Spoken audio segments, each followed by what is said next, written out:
Hello, hello, I'm Celeste, and Morgan. Well, Morgan is having a tea party without me. She told me she had to meet with some people, I don't know, something. But anyway, I swiped one of the cups of tea, so it had to taste kind of weird, but I don't know. Ugh. Anyway, having some tea. I can't believe she's feeding this to guests. I have no idea who she had over. She said something about insurance money, so it's probably some insurance people. She's probably talking something about insurance. But anyway, we are showing a movie tonight. We are showing the 1935 Radio Ranch. That's making my throat feel kind of weird. You know, I wish she would label her cups. Like, if she'd start actually labeling what things were, like, maybe I'd have an idea of what I was drinking. Anyway, so 1935 Radio Ranch. This is a weird one. So it is a condensed version of a cereal that was called, and not the cereal that you eat, like a cereal production, that was called The Phantom Empire. And it features a singing cowboy who runs a radio station. And it's pretty poorly rated, so it promises to be a lot of fun. I'm really excited about this. Also, today I have very special guests. I'm doing an interview with Austin Galante and Douglas Montoya, who have a new film coming out, and they very nicely came and talked to me about their upcoming film, Sweet Killing Machine. So really excited for that. They were a lot of fun to talk to. So that'll be kind of interspersed here. Through most of it, I'll just pick up and where it left off. Getting a little bit of like a sore throat, a little coughing. I don't know. My blood pressure feels low. I'm getting like weird pins and needles feeling in my fingers and toes. Anyway, I'm going to ask Morgan about what was in the tea later. Because, you know, like I said, it's just a plain black cup that I swiped. Anyway, so you guys, I hope you like this movie. We're going to start it now. And, yeah, enjoy.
It's Autry's men making another raid.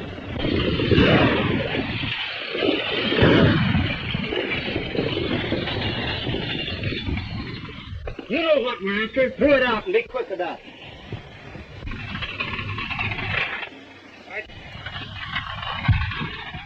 All right, hand them out.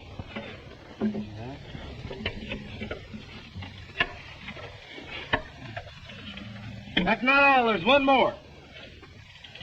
That's fine.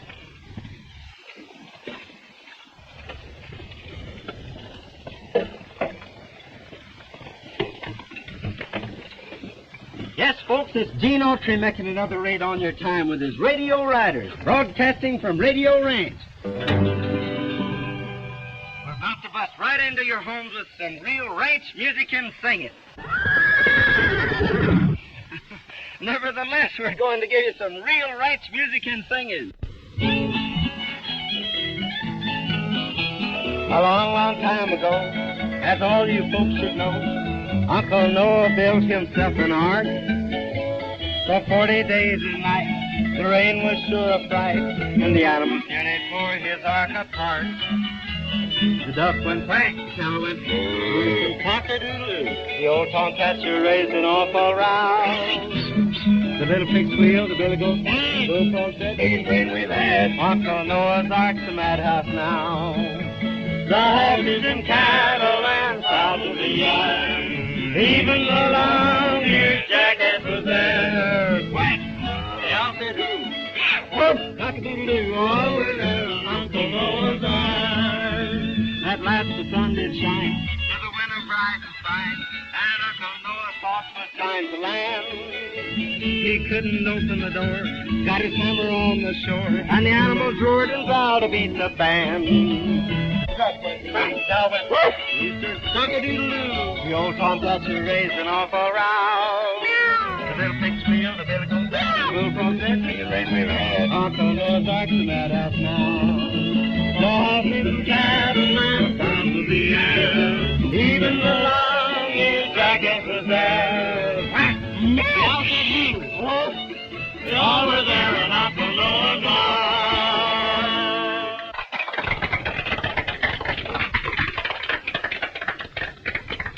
We're now turning the microphone over to Frankie and Betsy Baxter, President and Vice President of the National Thunder Riders Club. You're on the air, kids. It's all yours. First, I want to ask all of you to... Pardon the static, folks. First, I want to ask all of you to join our National Thunder Riders Club, so you can come out here to our vacation camp and see a radio broadcast put on like it should be. Riding, roping, real horses, real guns, real cowboys. All you boys... And the girls, too. We don't want any girls. We do, too. Now, in reply to your letters, boys and girls, as to how we came to select the name Thunder Riders for our club. One Well- day, Frankie and I were having a horse race on the desert. We were riding like the wind, just having a lot of fun. When all of a sudden, we heard something that sounded like a roll of thunder. Thunder. It's going to rain. Rain nothing. Well, there isn't a cloud in the sky. That's from Thunder Valley. I heard it once before. The Thunder Riders.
We came to call our club the Thunder Riders. The legend is a reality to Betsy and me. And if we ever see those riders again, we'll sure tell you more about them. Thank you, Frankie and Betsy. Thank you. And remember, all you kids that can't come out to the ranch, you can form a Thunder Riders Club in your own town and ride with us every afternoon. Just send in your name, and we'll send you a pattern so that your mother can make you a costume. Everybody ready? You. Here they come!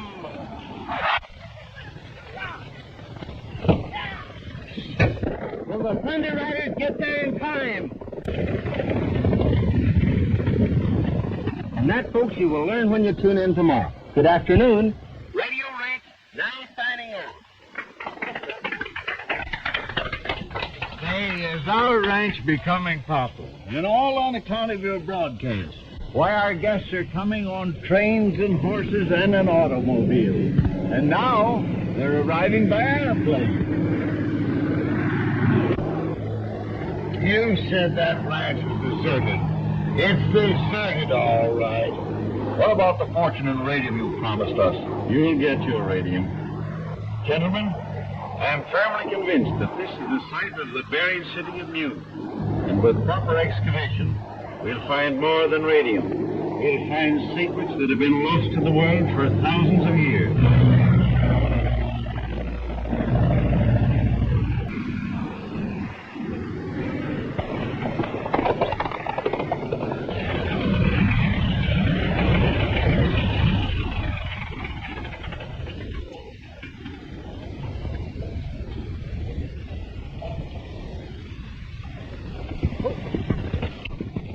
Welcome to Radio Ranch, gentlemen.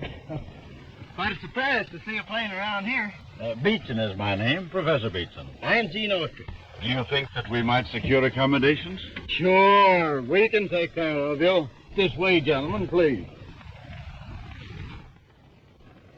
In a vine-covered shack in the mountains, bravely fighting the battle of time, is a dear one whose weather like sorrow, is that silver-haired daddy of mine.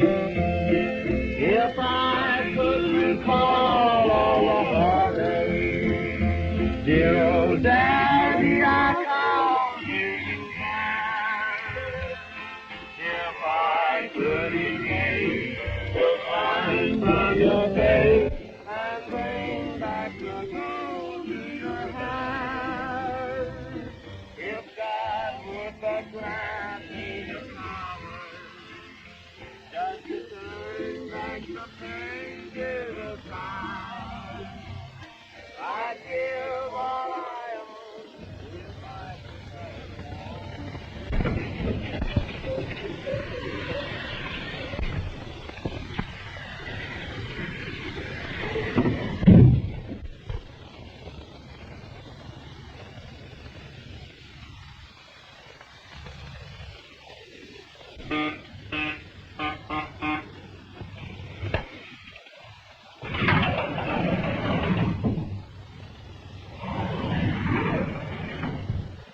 Hope nobody saw you come up here.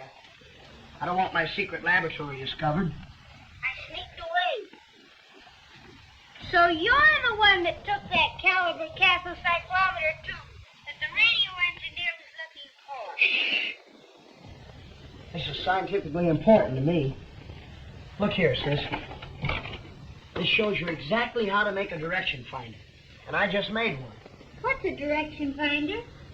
Well, when you hear something on the radio, this will tell you exactly what direction it's coming from. Look, I'll show you. That is, I'll show you if I made this thing right.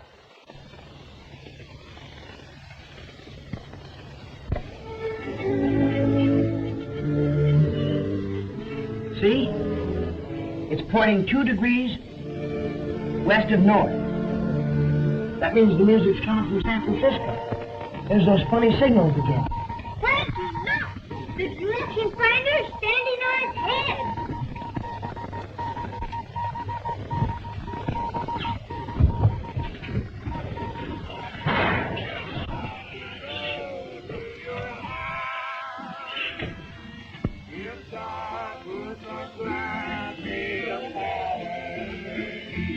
I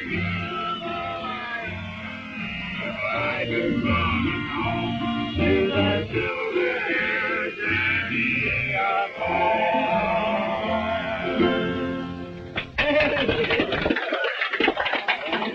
right, Oscar, it's your time. They seem to stand for anything. Okay. You know those funny signals I've been getting for the last 2 weeks? Yeah? Well, I got them again tonight. And my direction finder says they're coming from straight down. Say, do you suppose there's anything to any of those books that Frankie's been reading? About a world underground with people and cities and everything? Well, of course there's something to them. Let's go see those scientists that came today. Maybe they can tell us something about it. Maybe they can. Hey, Celeste here, and I am joined by Austin Galante and Douglas Montoya. And I'm really excited about this today because they're filmmakers that are working on a new project that sounds really interesting. So I wanted to talk to them about. Yeah, so your new movie that you're kind of finishing up and getting out there is called Sweet Killing Machine, right? That is correct. And it's spelled S-U-I-T-E, sweet, like not S-W-E-E-T. That's also right. Austin, Yes. do you want to tell us why? Yes, I'm curious about this. Well, most of the movie takes place in a hotel suite. So, very punny. Clever, yes. And so this is kind of like an art house crime caper comedy is how you kind of described it to me. And that sounds so fun. So why would you describe it that way? Well, it's a little bit on the artsy side, I suppose. But it's got a fair amount of humor in it, and it's a crime caper. It mostly takes place in a hotel suite. And so I just put all those things together. Well, that makes sense. You're the person that wrote this, right? I am, yeah. Yeah. So what inspired it?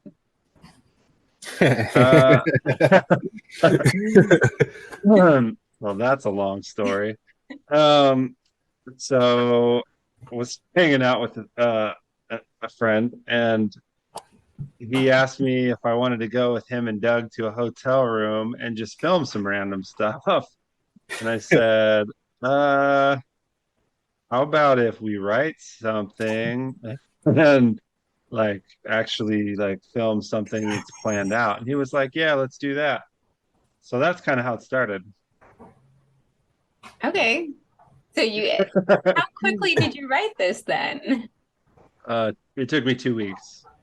That's Which pretty is fast. crazy. Yeah, that's really fast. Yeah. And how long is the movie? It's an hour and 11 minutes. So you were able to write quite a lot in 2 weeks. Yeah. Impressive.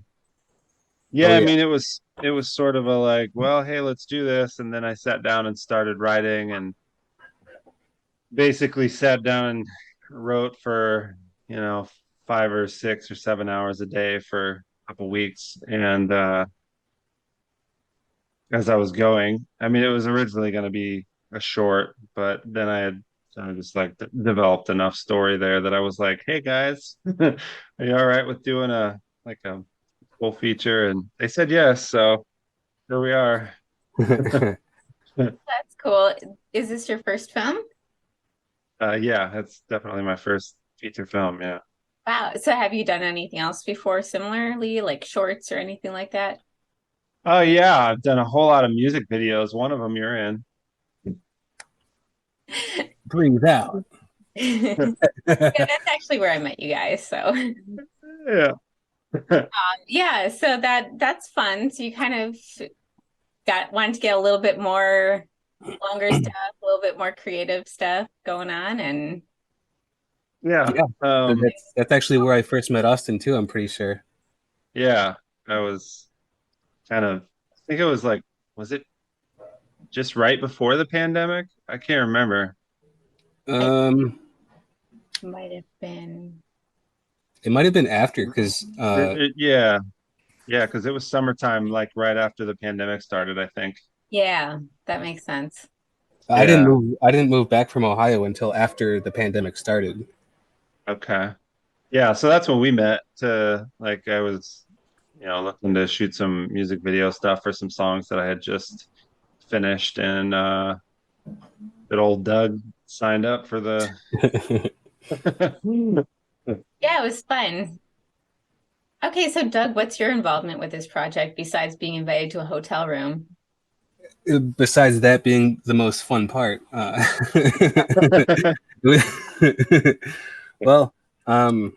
I had nothing to do with writing. That was all Austin. And I was like, I read the script and I was like, well, holy nuts. I really like this. And whatever help you need, just let me know. And I've helped him try to, when there were missing pieces as far as producing, like, I helped fill those missing pieces. Like, we needed an extra help for crew. We needed an extra person for casting. We needed a casting call. And those are the things that I did besides acting in it. All right, very cool. But the signals were coming from the center of the Earth. And I wanted you to explain it to me, Professor. I see that you have a perfect understanding of radio beams. You probably encountered some unusual internal interference. Undoubtedly magnetic static. Yes, but the signal sounded like human signals. Static, just static. However, I'll give the matter some thought and look into it further a little later. Did you ever see anything like this? Peculiar little fellow, ain't it? Ah, an interesting example of antediluvian Americana. Where did you get it? Found it at the head of Thunder Valley. Could you lead my colleagues to the spot? Gladly. We'll appreciate it very much. But we'll have to get an early start. I have a broadcast at 2 o'clock, and if we miss it, we'll lose our contract. We'll say 8 o'clock. Good. Good night. Good night. Thanks, Professor. Good night.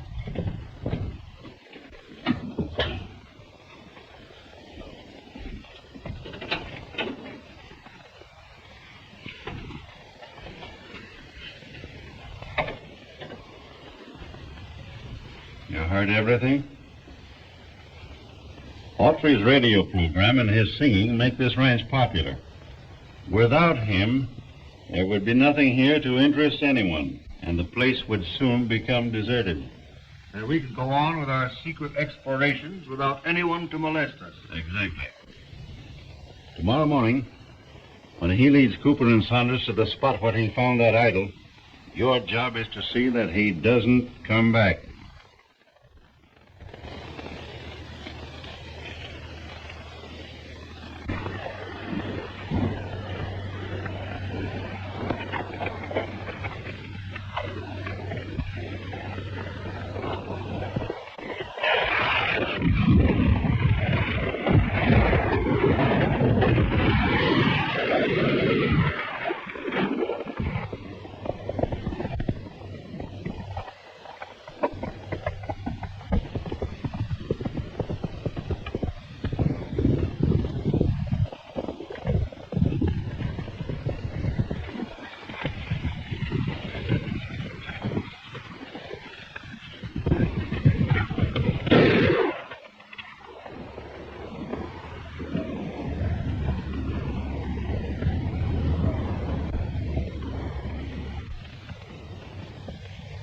What's that?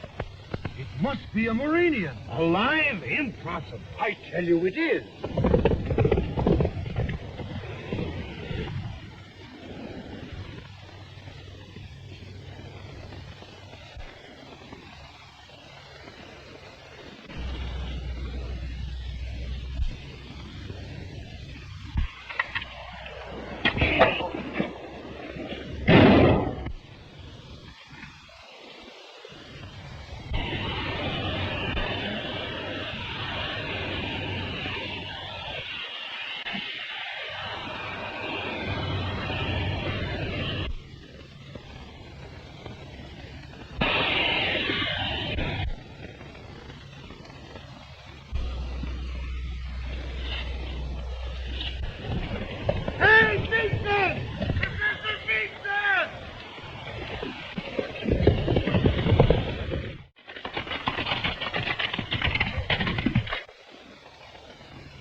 gain some strength when we get down to the 20,000 foot level.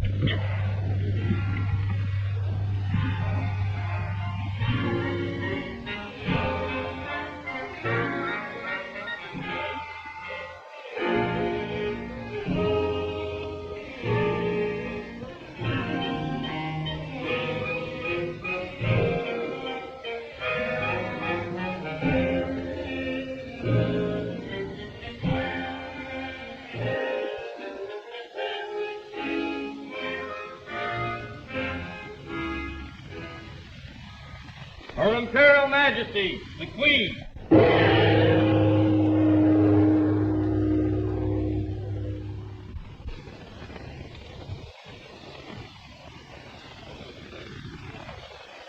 Did I receive your report correctly? Yes, Your Majesty.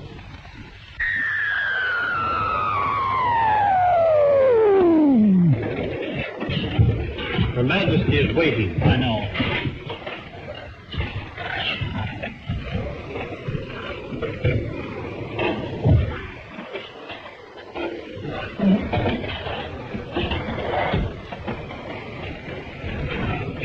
Clear the winds. Stand fast for the Queen's Guard.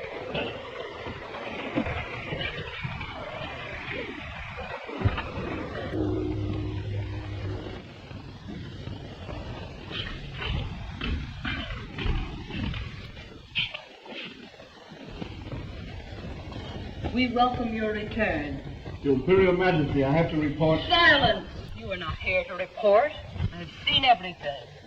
You are here to be commended for your loyalty and skill in having safely returned with your wounded comrade without once having been seen by a careless man.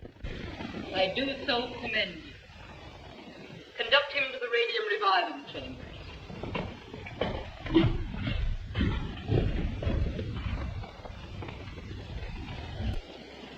Here's the proof.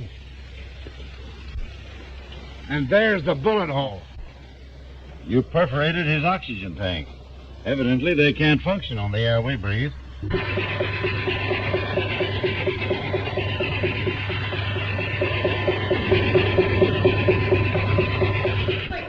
Garden of Life. Yes, Your Majesty.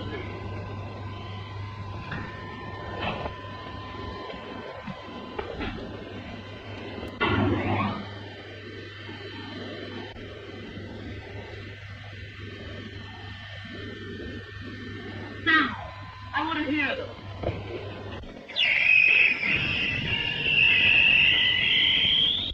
Our next move is to get rid of Autry's partner, Tom Baxter. With these two out of the way, Radio Ranch will soon be deserted and we'll have our discovery to ourselves. And a fortune in radium. Now, wouldn't it be a good idea if we explored a little today? Plenty of time, Saunders. The principal thing now is to protect our secret from spies. Enough.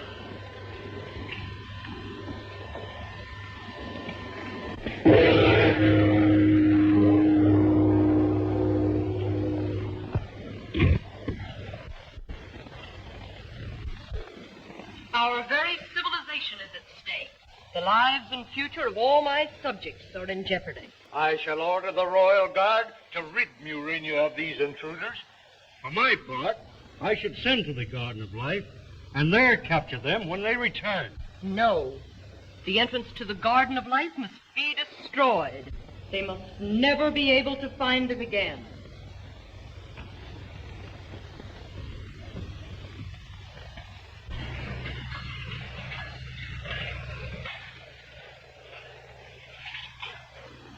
Yes, Your Imperial Majesty. Proceed at once to the Garden of Life and destroy the entrance, so that no surface man may ever find it again. Yes, Your Majesty. Alert!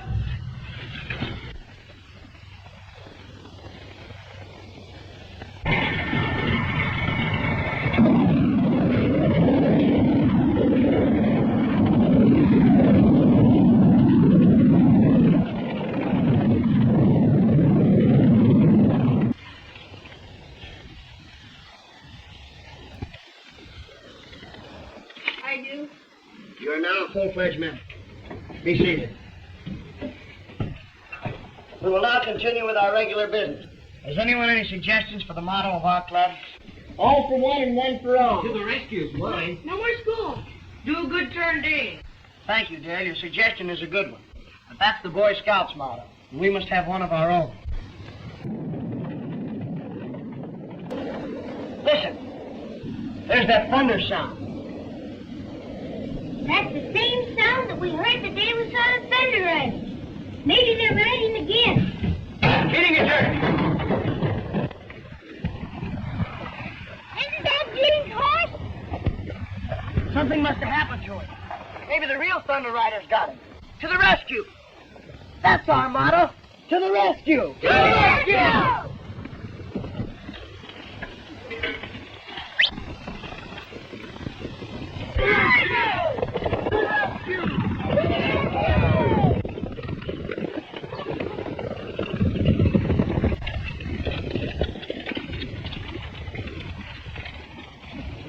We'll scatter here.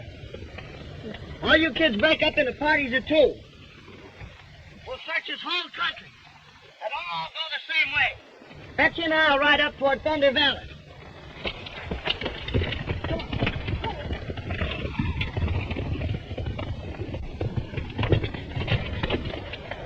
Look, a smoke signal. It must be Gene.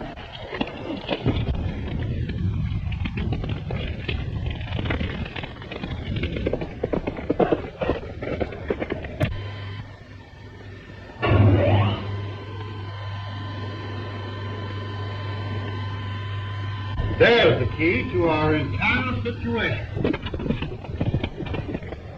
Come on, help me, quick.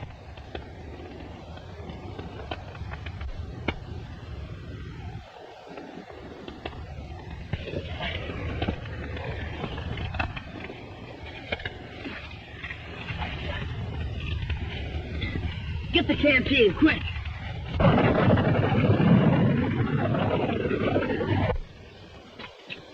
Thanks. You feel better now? Sure, I'm all right. Boy, you sure had a narrow escape. Yeah. Hey, we got a broadcast at 2 o'clock. If we miss it, we'll lose our contract. And that means we'll lose Radio Red. We'll have to ride like the Dickens. You and Betsy ride double.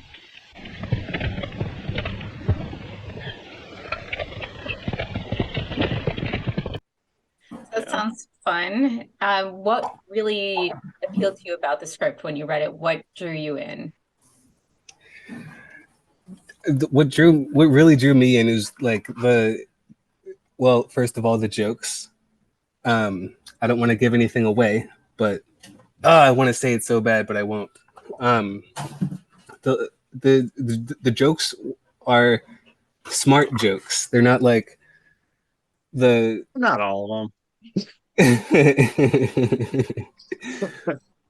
But like you see a lot of like either slapstick type or just okay, so like my humor is really dry, but his in the film, in my opinion, is like next level dry. You really like the dry humor. Yes. All right. Well, I like dry humor. That sounds right up my alley. And you're having a premiere for this soon, right? Yes, we are. November 4th, 2023. So in what, 5 weeks, I think? Is that? I'd have to look at a calendar to know for sure. But yeah, November 4th in Sun Prairie at the Marcus Palace Cinema. And it starts at 3 in the afternoon. And we're going to screen the movie, probably answer a few questions. And then afterwards, there's a bar in the building. So we'll probably all go over there and eat food and drink beer or whatever. Nice. So are you both Wisconsin filmmakers and actors? Yeah, at this point. Well, yeah, for Austin at this point. I'll go back and forth between like here in Chicago sometimes, but like for the most part, yeah, Wisconsin. All right, so you guys consider yourself locals of like, if I say a local filmmaker, that's totally accurate. Yeah, I live here now. I've lived a lot of other places before here, but I've lived here for 6 years. So yeah, it's always local my now. favorite having on like Wisconsin creative people, Wisconsin artists, Wisconsin musicians, Wisconsin filmmakers, just because I don't, Wisconsin isn't necessarily known for those things. So I want to show people what there is in Wisconsin, that we're doing some creative, fun, interesting things here. Yeah. Yeah, I agree. they're who's the furthest who's the artist furthest away from Wisconsin that you've interviewed? Just curious. Is it like Russia or something? I'm not exactly sure where everyone was, but I know I interviewed Lloyd Kaufman, who was in New York at the time, and some other people that we met that I don't know where they're from, but I met them at conventions. So they could have been from really far away. That's still cool. I like that. Lloyd Kaufman, though. It's wild. Yeah. Anyway. Yeah, so after the premiere, what's your plan for the movie? Well, that's kind of complicated because I don't know exactly everything that's going to happen. Bare minimum, I'll submit it to be, put on some things like Tubi and, TVOD kind of, or streaming, video on demand stuff. But I do have, I sort of am in the beginning talks with a pretty big distributor, very, very big distributor. They haven't watched it yet, so I don't know. They may think it's trash, but we'll see. So you've got options. It'll definitely make its way out to the public somehow. One way or another. I would like to release it now, but because of film festival stuff, I'm kind of waiting to see if it happens to make it in a couple of the bigger ones, and they don't. It's an interesting thing because I think it's kind of like a burden on small filmmakers to make them wait to start trying to recoup the money that they've spent, just so that for a chance that they might get into one of these film festivals, right? Yeah. I understand that they want like to premiere or play films that haven't been all over the world and everyone's seen, but I think a lot of the filmmakers that are submitting are not all, but are newer. And I understand like the bigger ones that have $1 million budgets and stuff like that, like because they have some more means to get it out and have their film everywhere online. And I suppose at that point, but for younger ones or filmmakers starting out, it's kind of like, oh, I have to sit on this thing, and then not really know what's going to come because getting in those film festivals is a pretty big deal, and it could really help with distribution or whatever. So I don't know. Explain yourself, Argo. If we can capture Gene Autry, Radio Ranch would soon become deserted, and the entrance to our underground kingdom would forever remain undiscovered. Get the captain of the Thunder Riders on the wireless telephone.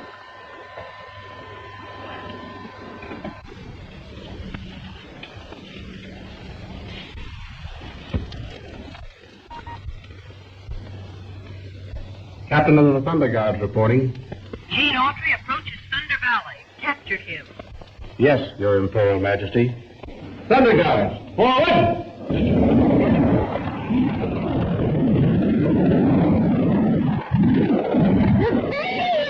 Get back, quick!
a good thing you caught that limb. I'll say it is. Look, our Thunder Riders Club. Come on, we'll save you. Hurry up, throw it, Dale.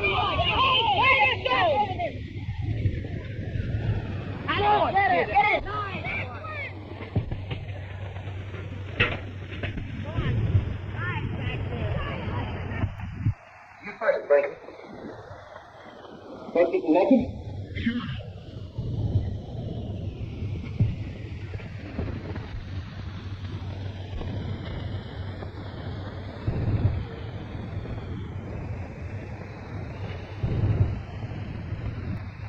Don't be nervous. Take your time. Gene fails to get here, we're sunk. He said he'd be back by 1 o'clock, and here it is almost 2.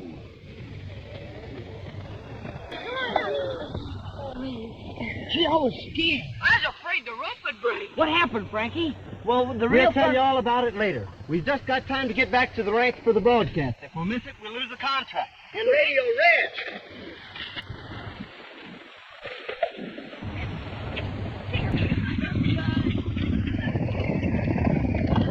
Well, it's time to be on the air. What do we do?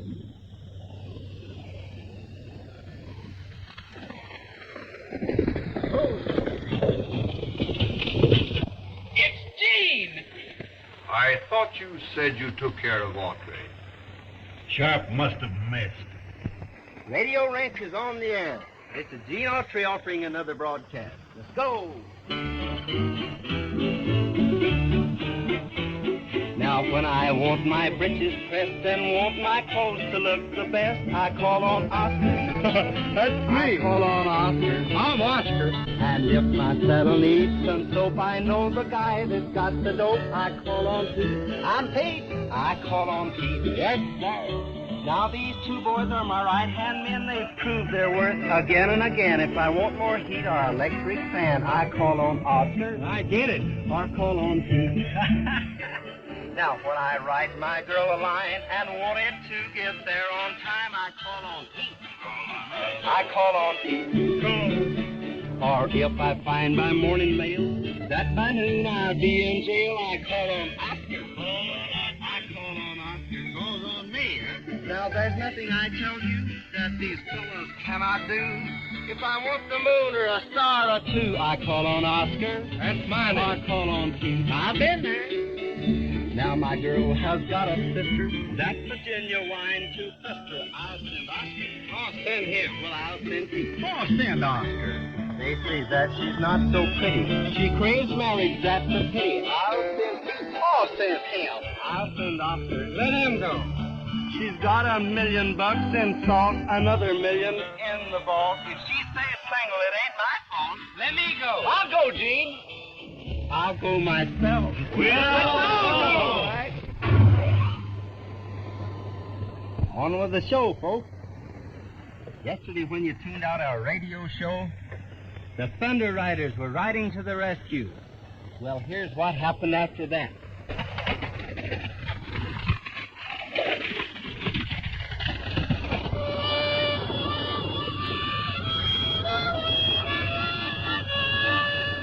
Cut it out.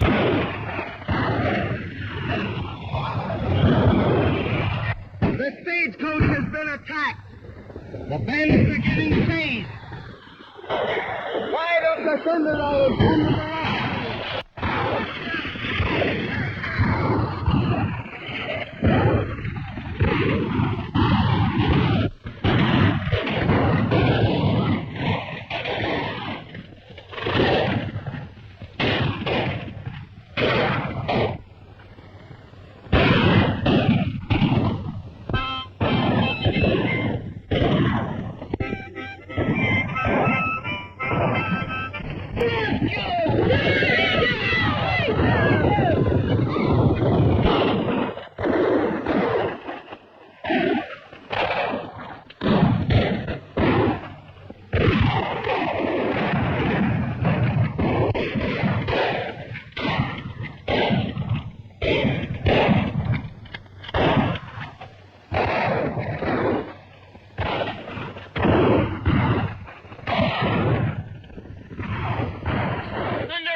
come to the Run for your lives!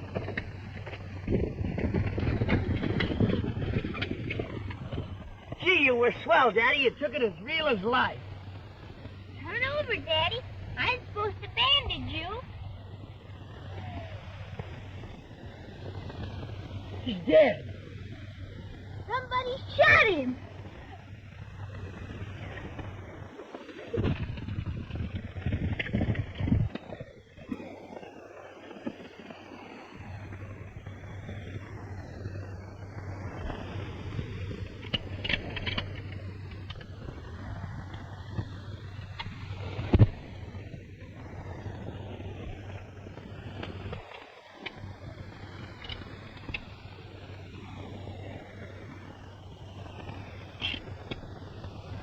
All blanks. I don't see how any of us could have done it.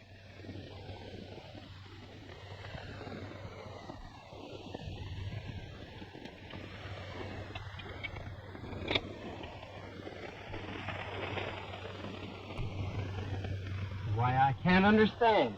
It's all very simple. Your rifle was loaded. Are you insinuating that I shot my partner? No, of course not. But you'll have to admit that this is a case for the sheriff.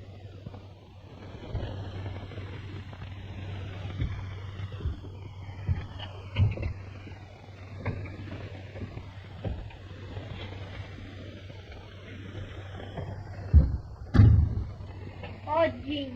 We know you didn't kill him, Dad. Thanks. Everybody says you did. The sheriff's coming to take you to town. That's what worries me. If they lock me up, I'll never be able to discover the real murder.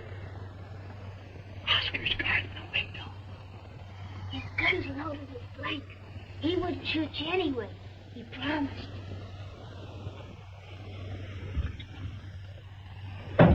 The sheriff.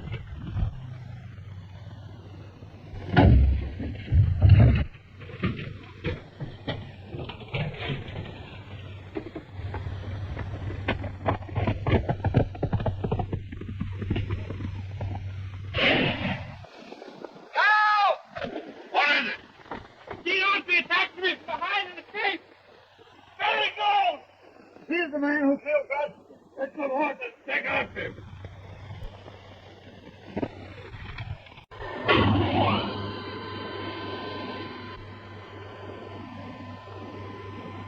King Autry.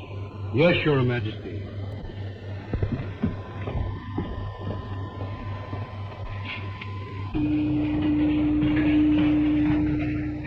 At your service, Your Majesty. Lieutenant, Gene Autry is now at a shack in Thunder Canyon. Lead your riders there and capture him. Remember, if you fail, you peril Murray, and your life becomes forfeit. Do you understand? Yes, Your Majesty. Just a minute, Lieutenant, and you'll see the exact location of the shack. Transfer the view of the shack to the Thunder Guard's screen. Very good, Your Majesty. Under guards, alert!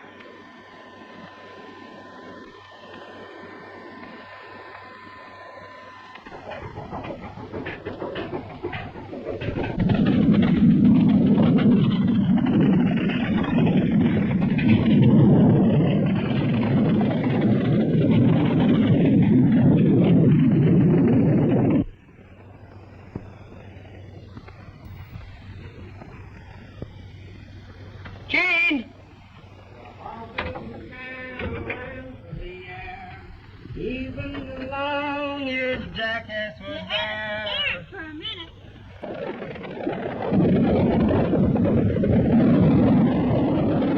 The Thunder Riders.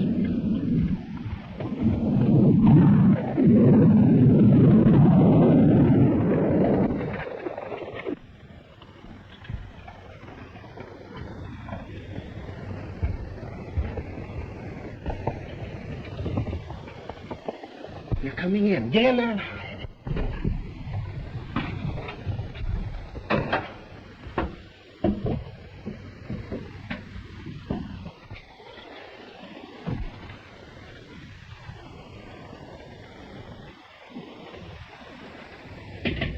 More surface men approach. We cannot allow anyone to interfere with our mission. After them.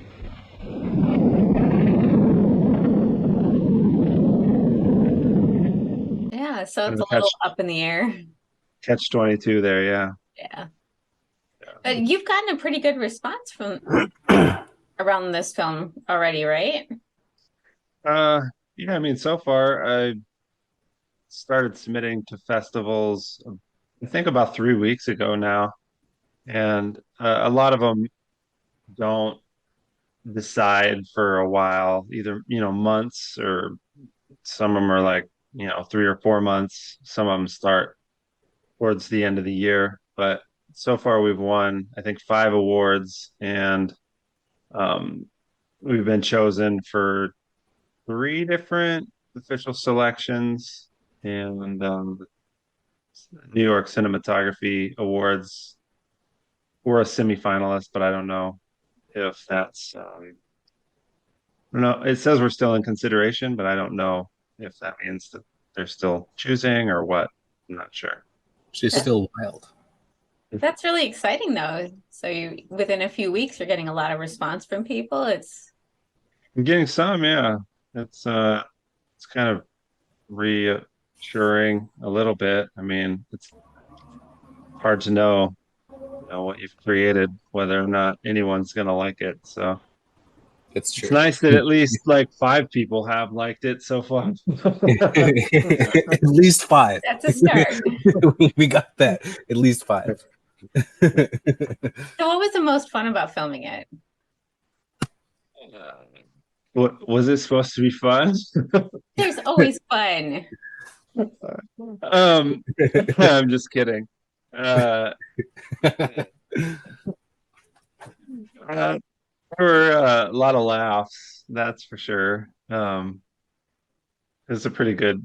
The crew has a good sense of humor. The actors that were involved, there was a lot of joking around and stuff. Um, it was really interesting for me, I suppose. It was a little more stressful because I did a lot of the stuff, like I it was all my equipment, so I had to pack, except for the sound guy. I had to pack all the lights and all the costumes and all the set design and wardrobe and the food and all the camera equipment. So it was kind of all me. My 3-seat SUV was just like smashed from the front window to the back window full of stuff. Yeah, Um, seriously, it was. so it was, that in itself was a lot of work. And then we weren't able to get into the hotel room until 1 p.m. on the day we were supposed to shoot. So that was like a rush. And then it was like 3 of those bellhop carts full of shit that we had another hotel room and we had to wheel it up to the floor where the suite was and then unload everything and then set everything up. And so that was a lot of work. And then, once that all got done, then it was like, all right, let's get to it and started shooting. And so it was 3 very long days that it Oh, so it's shot that in we 3 days. yeah. Wow. Yeah. So it On was a lot on of the work. first day, it was only me as an actor, and so this is like February, right? February 2nd is February, early February, and so like It was the negative two only, degrees. yeah, it was. Can I swear? I prefer not because I'll have to edit it out, but yeah, you can if you need to.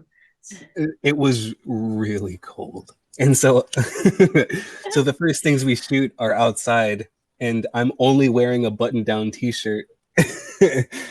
And we're like, Okay. all right, you got to throw your coat in this trash can because we're gonna burn the dumpster in the final product. And I'm like, okay. And so here I am just running around in just ooh, that was cold, but it was all right. It wasn't too bad because I was running. It was terrible, don't lie. Uh, so what had happened there was that uh, the main actor dropped out the day of the shoot, said he got in a car accident, and so we had lined up a, a understudy because we were starting to worry, and um, so the understudy couldn't be there that day. So we were still trying to, which actually in the long run kind of worked out okay because we really couldn't film that much that day anyway because it was -2 degrees outside. Yeah. And the wind was blowing like crazy, and it was terrible. I mean, it was It, horrible. I had on heated gloves, and it was. uh I gave him like heat packs to put in his gloves, and so it was very unpleasurable. But we did grab a few shots that day just to like get a couple things that we knew we were going to need anyway that we didn't need anybody else for. I think we shot the library scenes that day and then some dumpster Yeah, scenes or something. yeah, But yeah, mostly we didn't really. We shot for just a couple hours and we were like, all right, screw this. let's just go get our stuff in the hotel room and like start figuring out what we need to do to keep it going and make sure that the new guy that had the script for like 3 days is going to be able to do it tomorrow. Which, I have to give big props to yeah, Matthew Kenner for coming through on that, and then also for doing such a great job yeah. That was with pretty crazy. only about 3 days to look at the script. And the script is a 50-page script. It's not the longest script, but it's a lot of dialogue because the the premise of the film is takes place mostly in a hotel room. So it's like two hitmen that show up and meet each other, and then they're like, "So what's up?" Like so. It's Yeah, just a lot of conversation. Two dudes kind of shooting the shit and trying to figure out who they are and all that stuff. So yeah. Like what really happens the day before these guys are supposed to be doing their job that they've been hired to do, which it makes hitmen seem as normal a person as possible with how they prepare to do their thing and how they what the things that they think about while they're preparing to do said job, which is it's I like it. It's crazy.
Quick, help me change clothes with this fella. It's the only way to save you from the others. You're coming back. What if they find you out? They won't. I'll lead them away and come back after you later.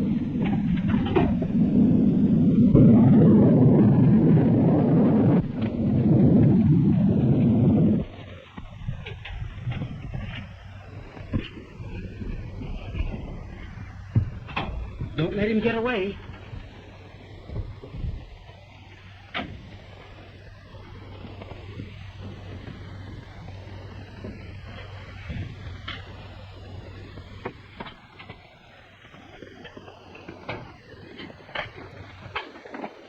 Where's Gene Autry? He escaped. Assist the lieutenant. The Queen would be very disappointed if he should not return for his punishment.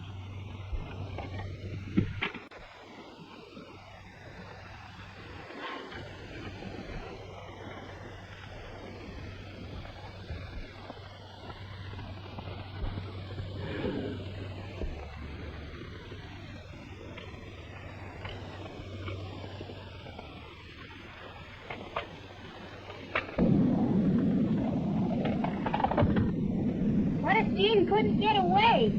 Then he'll have to go to their underground kingdom with them.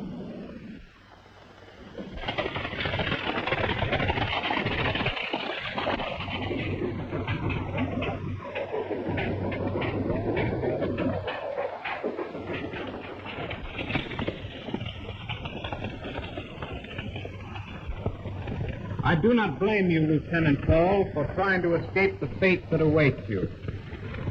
Advance!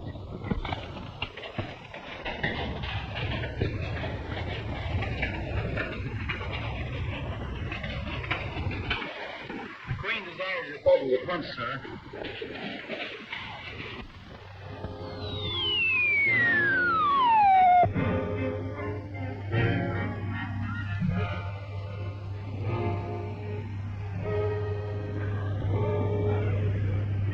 Won't you take off your helmet and get a breath of real air? His Grace does not care to show his face.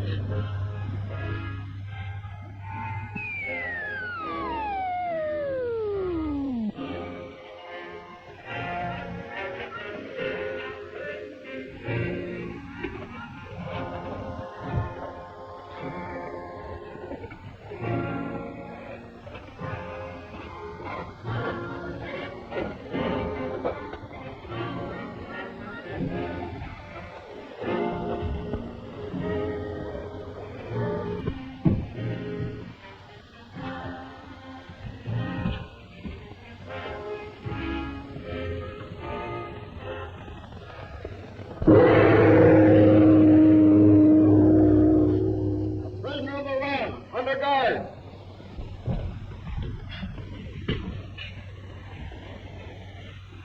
Is it because you have only one life to lose you insult me in my throne room? You dare to wear your oxygen helmet in my presence? Yes, but I... Off with his helmet! Your Majesty, Lieutenant Paul is not himself. I beg that... Gene Autry, a surface man in Uranium. Welcome. How do you like our world? Well, I think the dampness and dead air of your land is more suited to rats and moles. You are indeed a brave man. Now let us see whether you are also a wise one.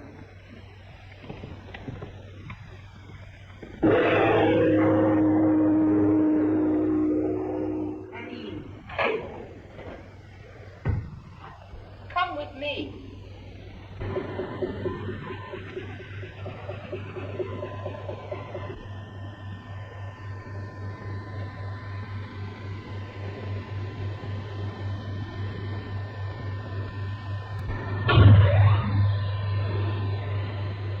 The death chamber.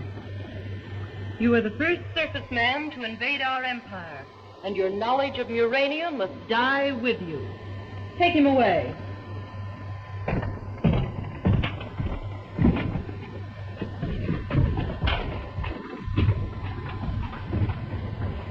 My dear Argo, you may personally build up the voltage.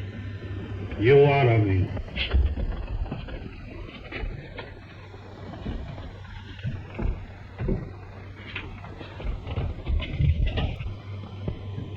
The prisoner is in the death chamber. All is prepared. Build up 200,000 volts for the chamber of death.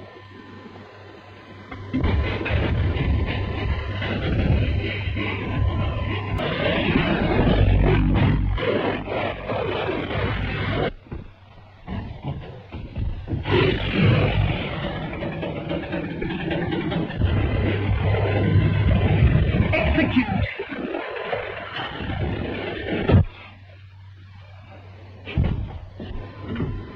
Argo, you may now start Autry's charred body on its trip to the Cavern of the Doomed.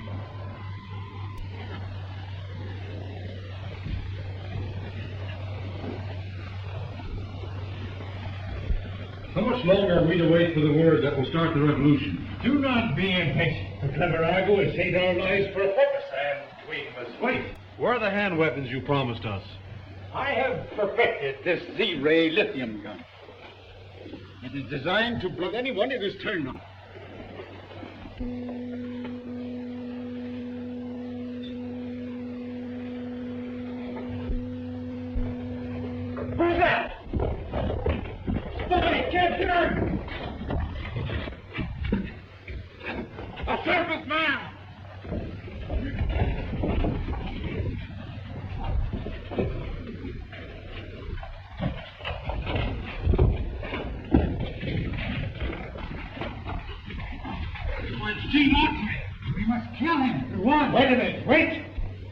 has saved this serviceman's life as he has saved ours, but for a different purpose.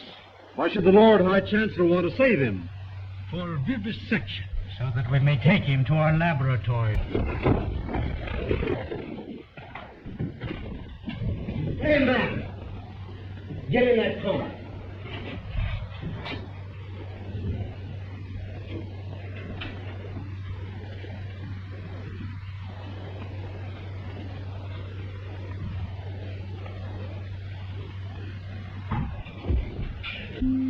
I'm moving! I'm moving! I'm moving! I'm moving! I'm moving! I'm moving! I'm moving!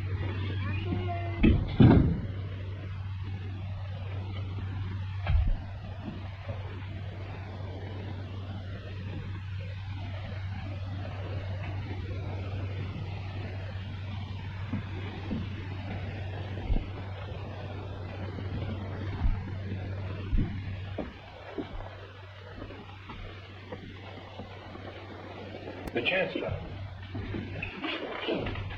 Well, gentlemen, What's this? Gene Autry has escaped.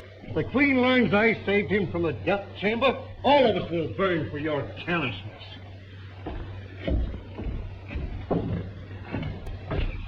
Autry has escaped.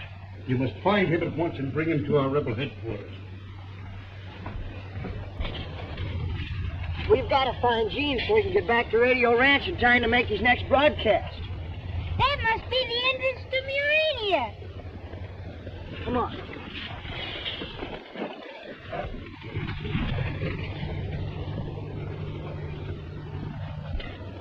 See, there's the tunnel.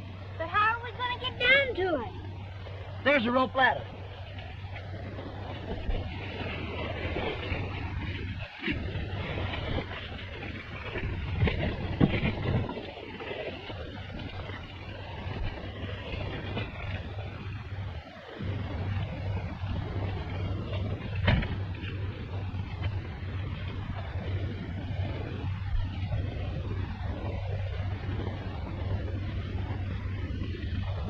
We're certainly on the track of a large deposit of radium. In that case, we'd better fly back to Radio Ranch and get some dynamite to start blasting. Right.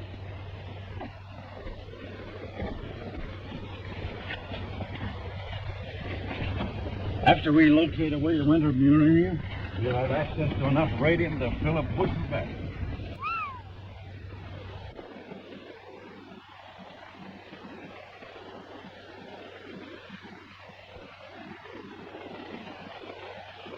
They're taking the ladder away. We're trapped.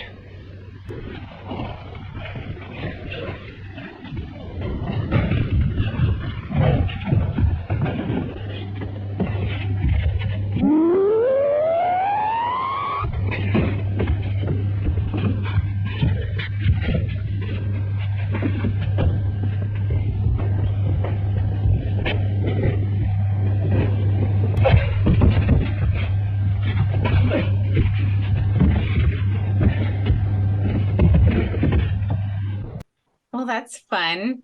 So you had fun running around in -2-degree weather with no coat. You had fun packing all this stuff. It sounds like it was a real good time. Yeah. No, it really was. It really Lead was. actor had fun memorizing everything in 3 days. So, but despite everything, you pulled it off. So, despite the weather and all the complications, it seems like you really managed to pull off your vision a bit. Yeah, it was touch and go there for a minute, but we fortunately Doug knew Matt through a project he had worked on him with, so it was like we could see if this guy's available, and that worked out well. So then another guy the same morning also dropped out, and we ended up that wasn't quite as urgent because we had a few days, and the way I wrote the script, I wanted to keep it so that it wouldn't be as big of a deal if something happened, so we could theoretically shoot it on another day if we had to, but we didn't have to because the sound guy And I think, Doug, did you know Aaron Rathbone beforehand? Yeah, I worked on him on a couple things. Yeah. So Aaron Rathbone came through in the last minute, and I think it worked out really well. He fit the part really well, and um, he's got a big, crazy smile. So that that fit for one of the lines in there, which was, when. So I wrote the film based on the people that I was going to put in the film, right? Like I included, details about them and stuff like that. Like it was specifically written for. So then in the last moment, trying to find people that also fit for those was a little. We got lucky. We got lucky on that. That's for sure. Yeah. So you're happy with the way it turned out? Yeah, yeah. I mean, you know, it's not perfect by any stretch of the imagination, but it turned out really well. I mean, I'm definitely proud of it, and I think it looks really nice, and yeah, I think it turned out well. I mean, it's a super low budget movie, so you're not going to see any explosions or, like not like a high action movie. There's a little bit. um, Yeah, the scene with Aaron, that was a fun one.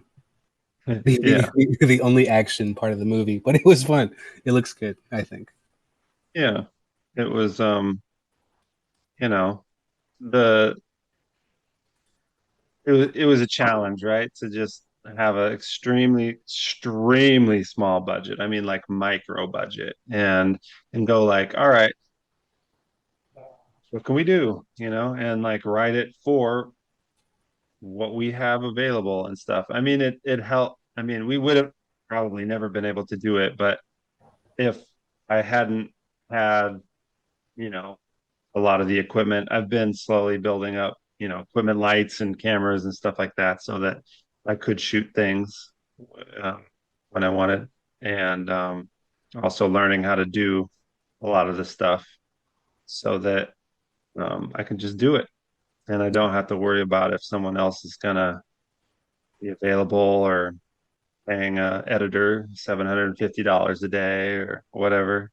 Yeah, So I mean, so horror hosting just, is really lucrative, and I definitely have an unlimited budget, so I no idea what you're talking about. right. So, and I mean, that's great, right? Like when you learn how to do it yourself, it's like that's such an empowering, like the freedom you have, and like you can sit there and make sure it looks as good as you can possibly get it. Whereas, like, unless you're paying 750 or $1,000 to an editor for his time that day, you're gonna probably get oftentimes questionable work, because oftentimes the people who are willing to do it for very little money are still learning, Yeah. right? And so um, you get kind of a subpar. So, it took me from February, what did we shoot it? February 4th, I think. It took me from then until about 3 weeks ago to be finished with it. And and that's like sitting and working on it for most days, at least 5 hours, if not 8 hours a day. So I Yeah, did all the. there are a lot of shots like from two cameras, including color correcting, sound design. It wasn't just like, you know, cut and splice and putting together and Yeah, that's awesome takeover. a lot of dedication. But you're right, when you're a smaller or more independent filmmaker, you have to be good at more than one thing. You have to Right. kind of be Yeah. able to step into any role, writer, director, Yeah. producer, actor, Yeah. camera, Right. Yeah. editor. Yeah. I think that's important. And, um, you know, I'm glad that I was able to do it. And I'm looking forward to doing it again. I'm already working on ideas for another film. Yeah. Douglas will also be in Mr. Supreme. That's Um, exciting. Speaking of Doug and doing a lot of things, Doug, can I talk a little bit about some of the many things that you've done? Because you're do quite a lot. Sure. What's up? Yeah, just I met you through doing, working with Austin, but also you've done like so many other things. We've shot an SCP project together, which was really fun. Yeah. I see you constantly working on things, getting ideas. So do you want to talk a little bit about what you specialize in or what you mostly do? I would like to think that I would specialize as a sound engineer, otherwise a producer. I I've been working on sound for 2.5 years now. I'd like to think. But really I like helping people and by suggesting the best ways, in my opinion, to get their projects off of the ground, it's okay if there's no money if you do it right. Mm-hmm. And just like with Sweet Killing Machines, there was a little bit, and I'm glad that Austin did it right. he did very well. It was like, it's really good. I like it. So you really have a passion for the industry. Yes. Yeah. Yes. I can tell.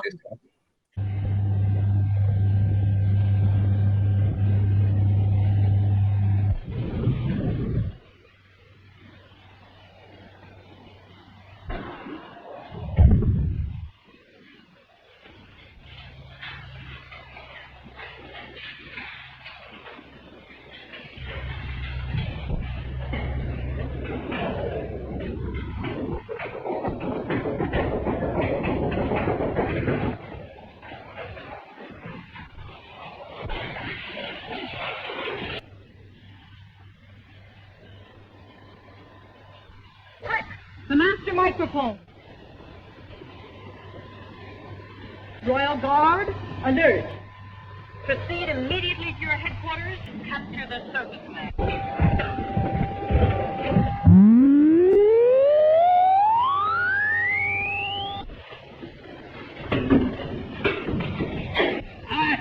I can't breathe.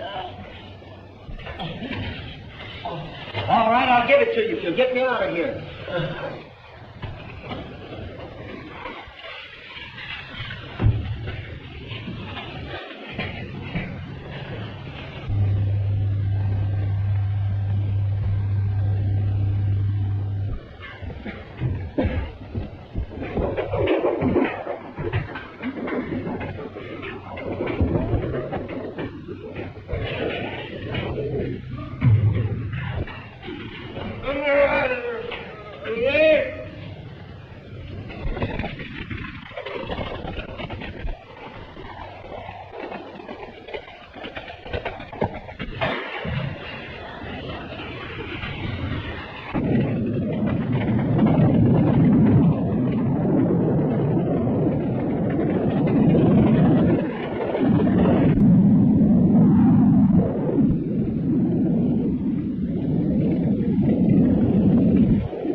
We've missed him.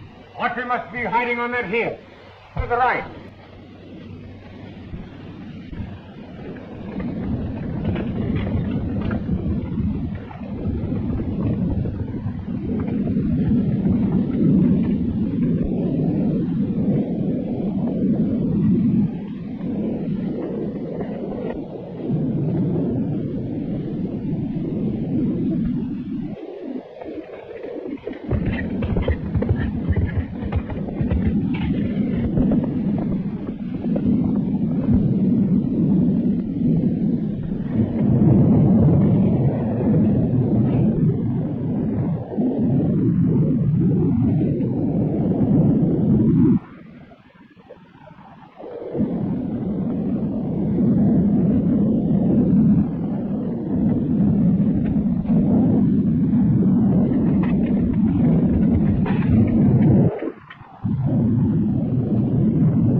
That's Autry.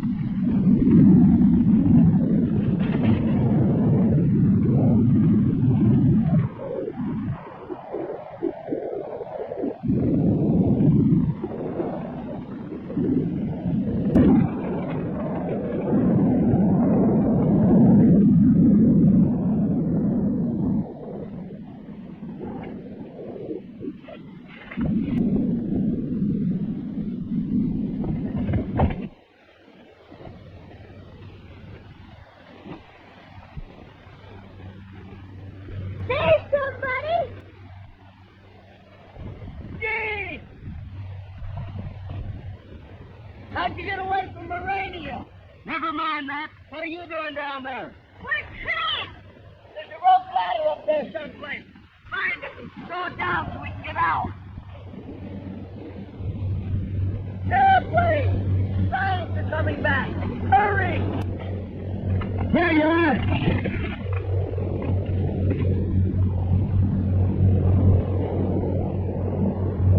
Settle down, Sharp. But be careful of the dynamite.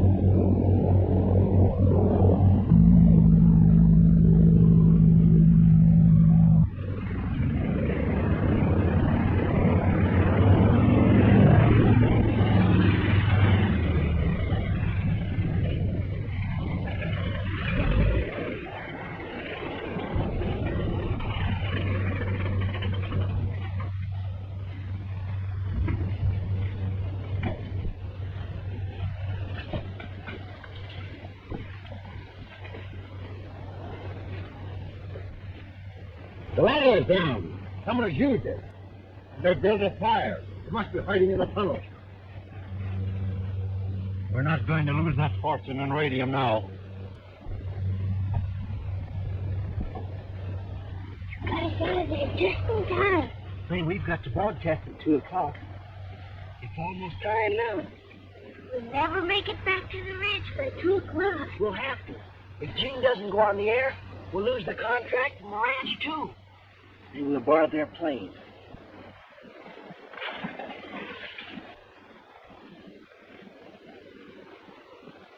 Stand still. I've got you covered.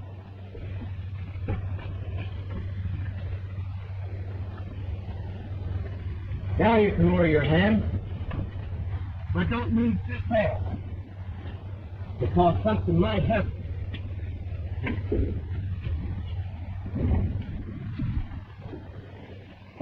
Watch your motor and take off at once. Somebody's stealing the plane. You stay here. Fly straight to radio range. Don't lose any time getting there.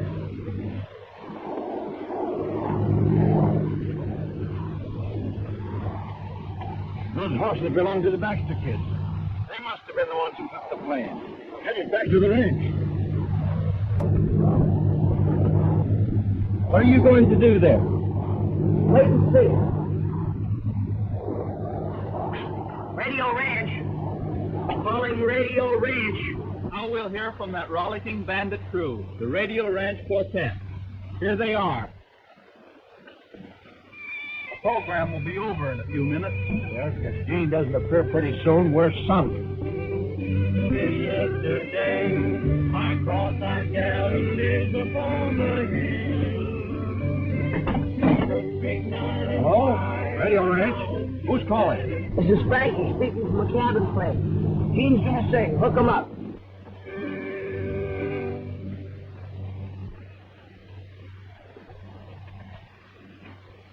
Okay. Right. Yes, folks, it's Gene Autry, speaking to you from an airplane, high over Radio Range. I'm going to sing, I'm getting a moon's eye view of the world. I've often wondered when down on the ground how the old world looks to Mr. Moon. And now I can see why he smiles all the while. He's watching the sweethearts as they swoon. I'm getting a moon's eye view of the world floating around in the sky. I get a thrill floating in the air, buzzing around No wonder he smiles at you folks on the ground. He knows that life is a merry-go-round. I'm getting a moon's eye view of the world floating around in the sky. Something's wrong. Come on, there. What do we do? I know what I'm going to do. Stay back. That's all for today, folks. Take it away, Eddie.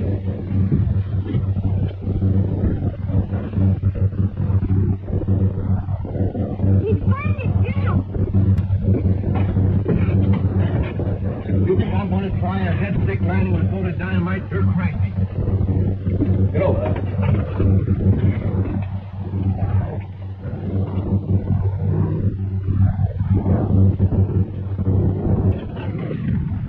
The dynamite!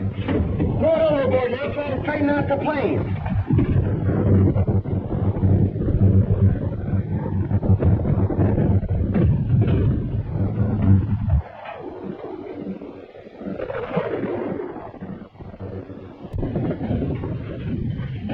We're going over the cliff. Jump.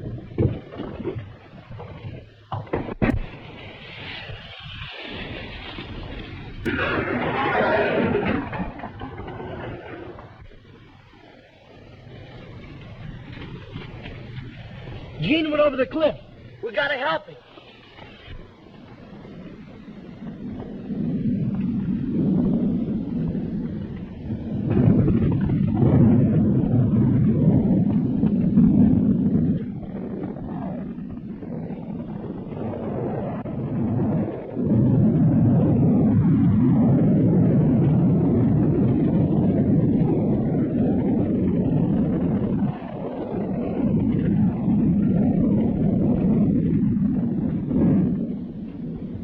What happened? It was Autry and those two kids.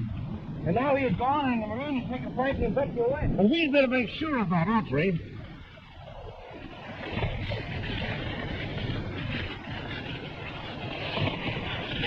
Right after Gene signed off, it sounded as if the plane was in trouble. We didn't see any sign of Gene, and now Frankie and Betsy have disappeared. We just heard from them by wireless. They were in a plane. It might have crashed. Did they give their location? No, but they were heading toward the ranch. We'll have to find them. To the rescue!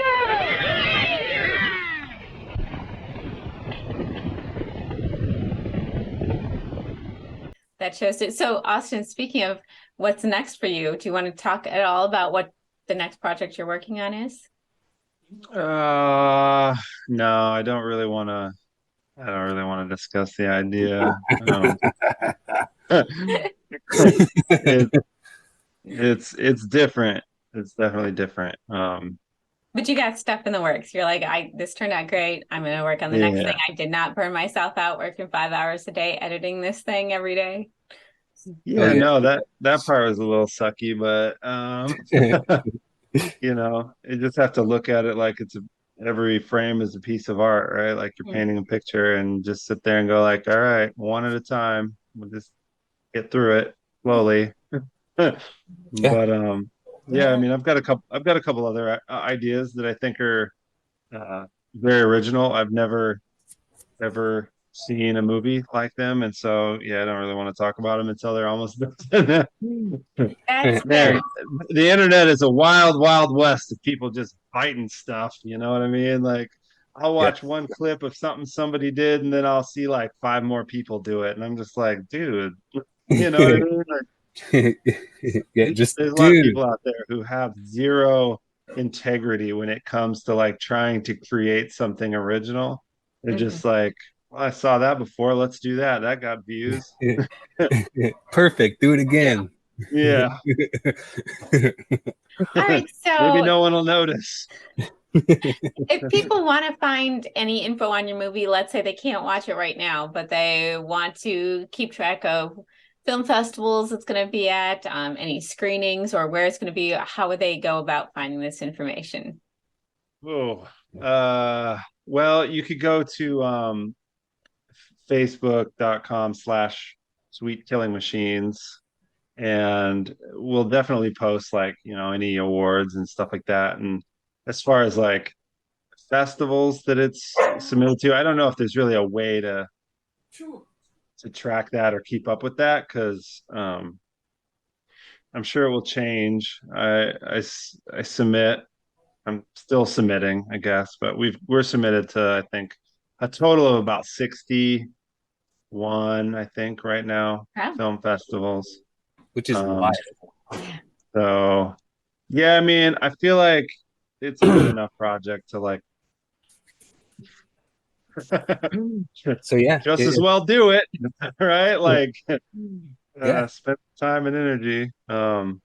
Yeah, So if you can't find anything that we're doing up to date on the Facebook page, you can probably find it on the Indiegogo page, which you can also look up by typing in "Sweet Killing Machines." And it does not. It of course it helps us if you donate, but that's not the only way you can help us. Just by sharing it, it can be an incredible help just by getting the eyes on it. Okay, great. So yeah, and that by itself has interviews that we've already done and that you guys can check out. That sounds great. And what if people want to individually keep track of your project? So like they want to see what you're doing next or what the next film you're working on, or Doug, what stuff do you do? Is there a way that people can kind of keep tabs on you, see what you're working on creatively? Well, my Instagram is at ACTV Films, and Austin's is Austin. I thought you were going to tell them. I was, but it's at Austin Galante. Yeah. There you go. All right. Yeah. So Instagram's a good way to keep up with the creative things that you're working on. Yeah. The Facebook at / Sweet Killing Machines is a great place to go for anything related to this. As far as like what happens next, I mean, if you could friend me on Facebook or friend me on Instagram, probably more likely to like talk about. Well, obviously you can't really talk about much on Instagram, but I mean, I guess I could post videos about it. Maybe I will. My Instagram. Plus, maybe there may or may not be memes coming out about the movie soon. Oh, yeah. Sound fun. I thought they were hilarious. That's just me, but I thought they were funny. Yeah, whenever it gets closer to time to put the movie online, however or wherever it gets distributed, whichever option pans out, then yeah, we've got some stuff to help how to market it, I guess. Yeah, it's really exciting that you have the premiere coming up real soon. Yeah, a lot of stuff to do. We're trying to find sponsors for it at this moment. So if anybody wants to sponsor a movie premiere, hello. Is this thing on? You could email me at austingalantefilms@gmail.com. And also, if you want to go to the premiere, you can email me there too and get tickets. You have to email me there to get tickets because the Marcus Cinema does not allow us to sell tickets through their website. Okay. So there's a few more hoops to jump through for hurdles filmmakers here. That's interesting. So. Yeah, if you want to support independent filmmakers, yes, go watch their movies, go to the film festivals, go see to premieres. That's in general a great way to support your local artists of all kinds. Go to shows, go to events, go to films. We need it. Like it. And is there anything else you guys want to add? Let's see. The soundtrack features Rick Ross, CeeLo Green, and Sean Kingston. Yeah, I did the scoring and the songs for the movie as well, and the sound design. You can let's see. Yeah, at this point, I think you can see promo videos a little more about it if you go to the Indiegogo page. Probably Indiegogo / Sweet Killing Machines, or SKM, I think, actually is what it is. But yeah, other than that, we haven't really put the trailers out yet until we get closer to releasing it. Um, yeah, Yeah. yeah. I think Okay. that's unless you have any questions about um Anything, we're here for you. Who has yeah. the dog? I heard a dog barking in the background. That's probably Astro, my dog. That's Doug Dog. Okay, cute. Hi, puppy. Oh, she can't hear you. I have headphones on. Oh, I'll tell her. I'll tell her you said hey though. okay. Well, thank you guys so much for taking the time to talk with me. This has been really interesting. I'm excited to see your film and learn more about it. So Yeah, thank you for having us.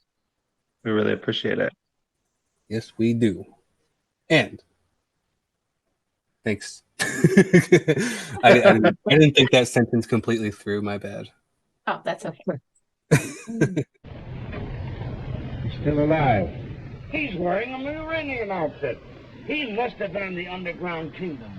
You realize what that means? If we can revive him, he can tell us how to get into Morania. We'll take him to our excavation.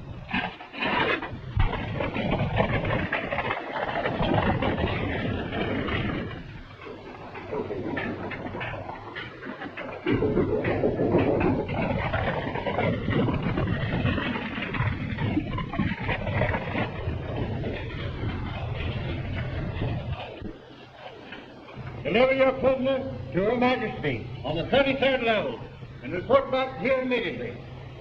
Don't be scared. I won't let him hurt you. I'm not scared.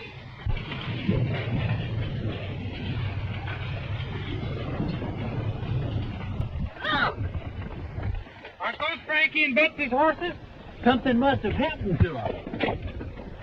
You stay here and we'll go and look around.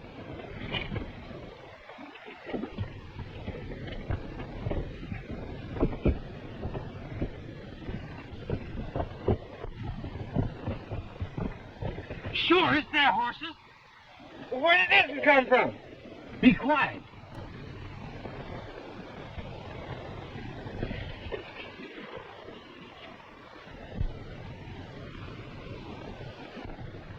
I bet them scientists are holding Frankie and Betsy prisoners down there. If they are, we're going to get them.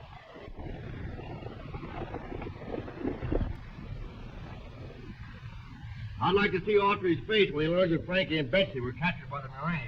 We'll tell him all about it when he wakes up, if he does.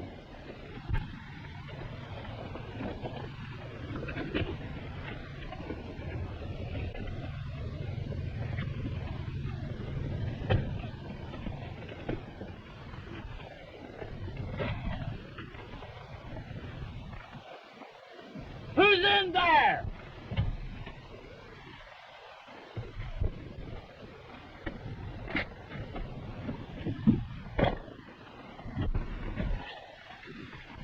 Look out, it's Gene!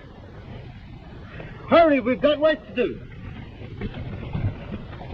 But that's what they told us to stay where we were. Well, they might need our help. Look at Gene. But where's Frankie and Betsy? Didn't you find them?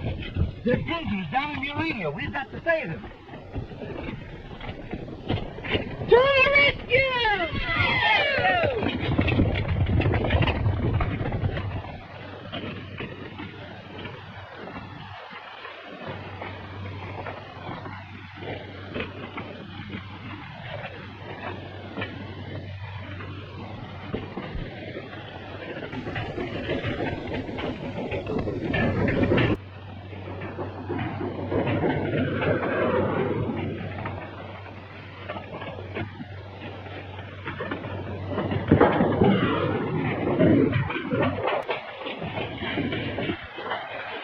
Surface men! Capture them! They're headed for the lower level. We'll cut off their escape with the elevator.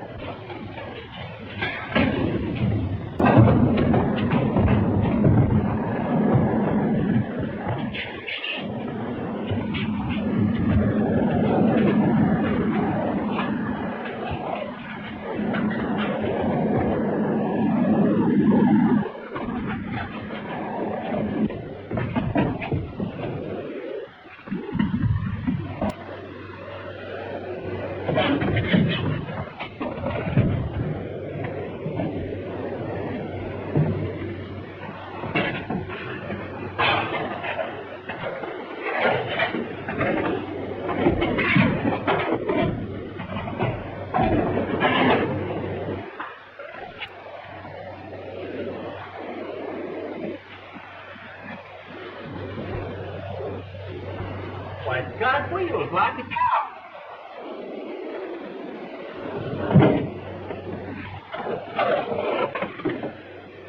Well, they're not alive at all.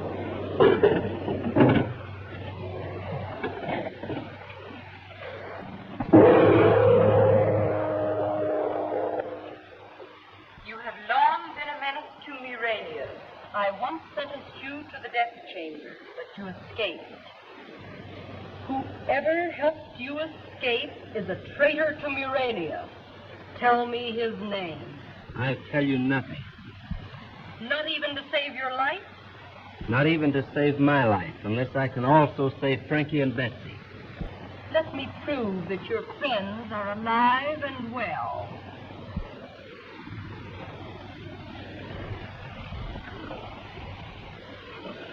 Bring Frankie and Betsy to me at once.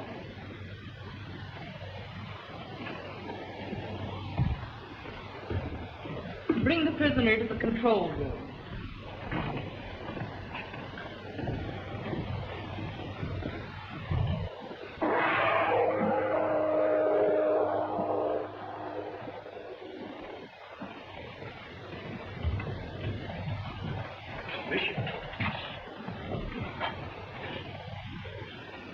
If Autry chose the Queen, I allowed him to escape. I'll be arrested. Trouble may start sooner than we expect. You mean the revolution? Precisely. Stay here and report to me any developments.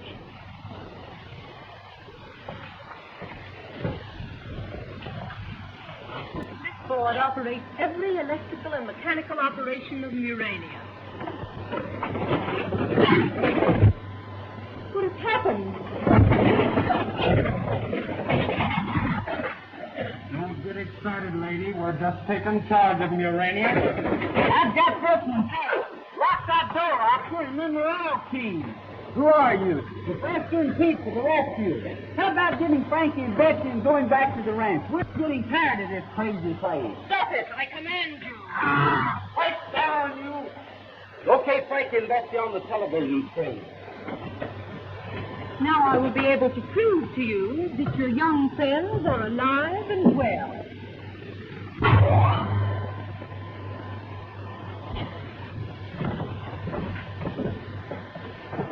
Take them at once to our headquarters. And don't let them escape under pain of death. Then what shall we do with them? Leave that to me. That doesn't look much like they're going to be brought up here. Argo is deliberately disobeying my commands. He'll suffer for this. He's the man that released me from the death chamber, so that the revolutionists could study my breathing structure. The revolutionists? Yes. Broadcast a proclamation. Oh, no, you don't. But I must. It's the only way to quell the revolution. And tell your soldiers that we have your prisoner in your control room. Don't you realize it's the only way to save Frankie and Betsy? How do I know I can trust you? My word is good. Right. We're going to rescue Frankie and Betsy. Broadcasting alarm.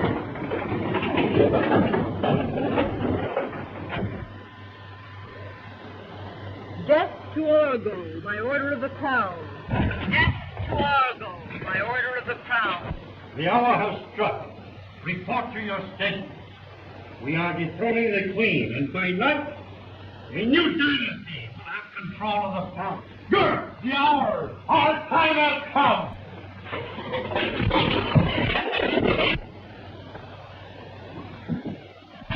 This is Rebel headquarters. You fellas stay out here and keep watch. James! Are you all right? I've been worried about you. Death to the Queen! We march on the palace at once! To the palace! On to the palace! Get off the ceiling! Break the door down! Stand back from that door. What are you going to do? Melt it down with the disintegrator ray.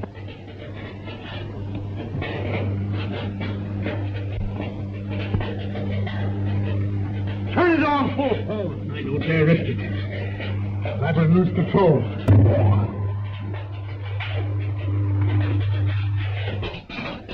Speed the machine. We lose control.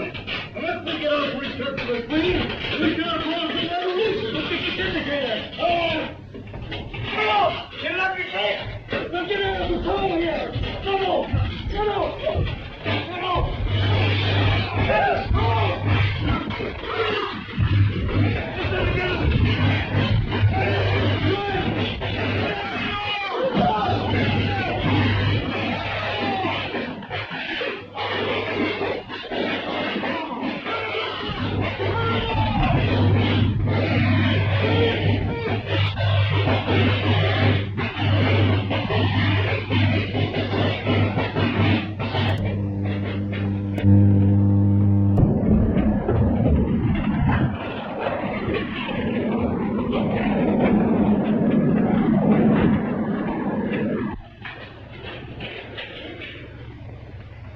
seems to be deserted. If the Queen still has control of the palace, we'll be able to get out of here.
You're going back with me and tell him who killed Tom Baxter. I don't know anything about it. You know plenty. Sharp told me everything before he died. Sure, I killed Tom Baxter. But how are you going to prove it? You'll never make the sheriff believe you didn't do it. I think you're wrong there, partner. That is, if Frankie learned anything about television down in Murania. All right, get moving. Let's go. Well, that sure clears Gene. But how did you ever figure out this television thing? Well, I've been working on it for a long time. And all I've needed is this little gadget. And I brought it from the Murania that you wouldn't believe in.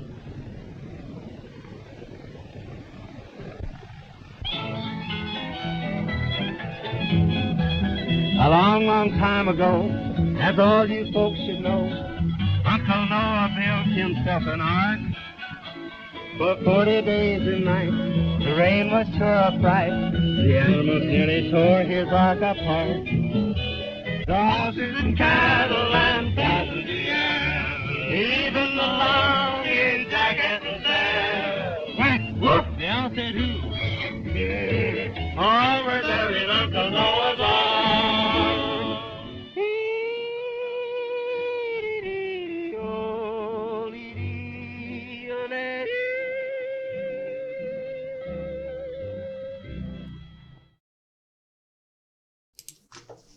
Thank you so much for joining us for this movie. I finished my tea, but I'm now feeling terrible. Can I ask Morgan what was in that? You know, she was calling me frantically not that long ago. I should probably check my messages, so. Yeah, let's see.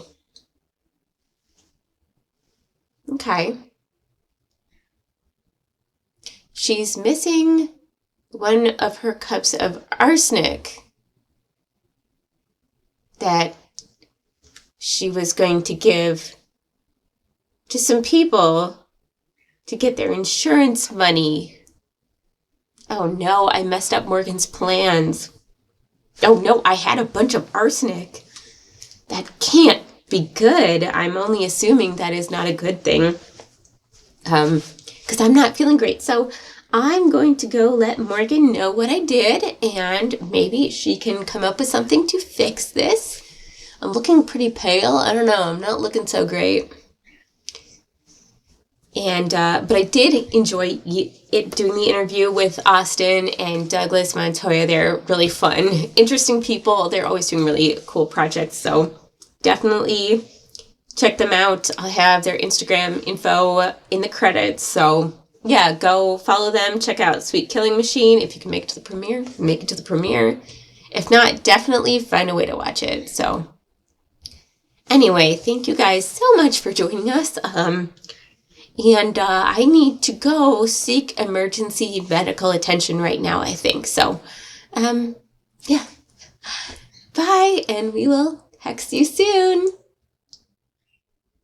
Yeah.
In a world where people live exactly like they do right now. Two hitmen, Tony Two Toes and Douglas Supreme. Shall we progress? Across the what? Grimy crime caper comedy. I'm Jim. Well, nice to meet you. I'm here to step into Slim Jim. Meeting for the first time the night before a hit they were both hired for. Do what you gotta do. Sometimes you just gotta have a little bit of fun. Their story takes place in a hotel suite as they wait till morning when they can complete their job.